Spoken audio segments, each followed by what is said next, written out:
One of the top 10 dangerous caves in the world in which these three friends take the risk of going. During the adventure, there was such a tragedy that after seeing and hearing, your heart will also tremble. Three friends went down. Whether any of them came back or not will be found in the next video. 15th October 2016.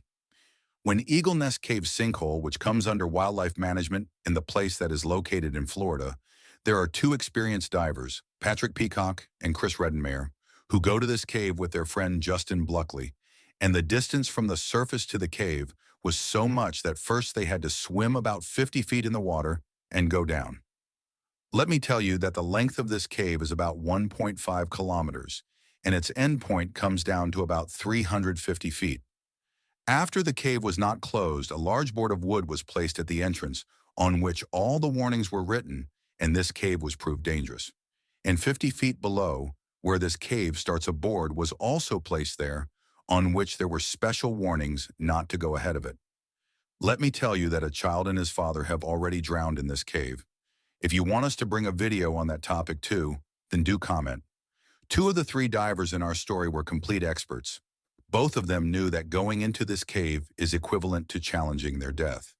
But they had no idea how their adventure would turn into a tragedy. A day before diving, Chris and Pico check all the places, and while paying attention to safety, they carefully check each and everything. They place backup cylinders, which are also called bailout bottles.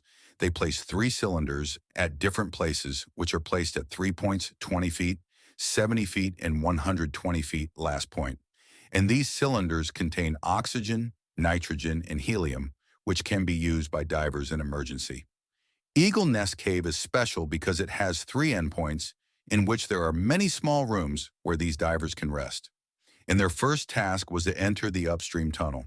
Their first point is Kravis Cave, after which they reach the first room, Randy's room, after which they go to the biggest room of Eagle Nest Cave Super Room, which was the size of a hangar of an aircraft.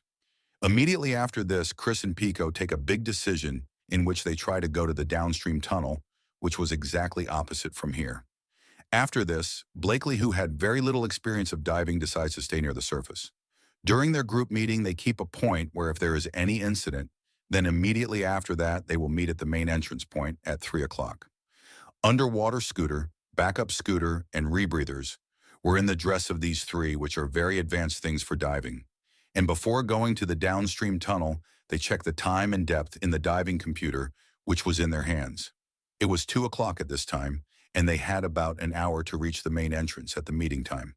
Their map was very clear, in which they first went to the pit, and then to the Jim's room, and then to the Half Moon Room crossing, which they will reach their last point, the Room of Dreams. But before that, their biggest challenge was a small tunnel going down at the starting point, which was the narrowest point in this cave. And this point, called Pit, was 260 feet below, which has a lot of pathways, and the visibility is not equal. After about 43 minutes of going into the water, they reached this point, and this time they had reached about 80 meters below the ground. And as soon as they enter this point, they come out suddenly and come to the entrance, and they take 6 minutes for their next planning. And again, they enter from the same point, and then the same thing happens, which they were most afraid of. Peacock was ahead of Chris, but Chris gets stuck there. And then there is an incident because of which Peacock removes all his equipment, and on the other side, Chris's headlight gets lost. The main reason for Peacock to remove all his equipment was Doolant bottle, due to which the oxygen cylinder used to come out, but it gets spoiled, because of which Peacock tries to reach his bailout borders. On the other side, Blakely reaches the meeting point at 3 o'clock, and the place where he does not see any sign of Peacock or Chris. He calls the police, where a police officer named Hernando County calls, and when he comes to know that 2 divers went to this cave and did not come back, he gets shocked again, because this thing has happened many times before. As the sun was setting, the light was dim, and Blakely is alone at the main entrance, who was very nervous because of his friends. Then, at 11 o'clock, 2 expert divers, Robertson and his friends, enter the cave. As soon as they enter, they see the bailout bottles, which no one had touched, which means was that they couldn't reach here. It had been a long time since the officers came back at 3:30 a.m., and by this time, they had also searched the Lockwood Tunnel area along with the upstream tunnel area, and they had not yet found Chris and Peacock. After 15 minutes, the second search team goes into the water. One of them was an Olympic gold medalist, and the other was a firefighter. And their task was to reach the downstream tunnel where the other team could not search. And then what happens is what they were most afraid of. At the opening of the pit, they find Peacock and Chris's body, which was floating in the water above. According to Florida law, they had to treat this scene as a crime scene. After recording all the data, they come up and their biggest task was to bring these two bodies to the surface above. And the biggest thing was to keep the cause of their death in front of the world. After recovering both the bodies, they are sent to the lab and they try to find out how they died. And until now, the authorities had no answer to this.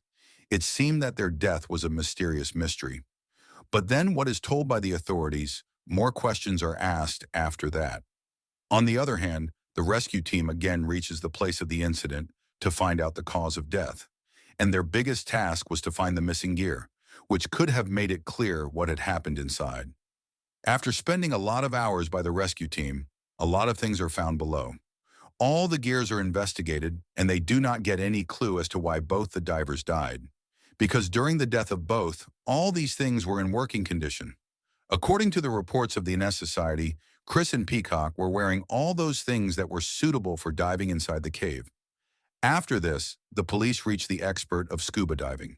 He collects a lot of data from the dive computer, in which the location of both the divers was known.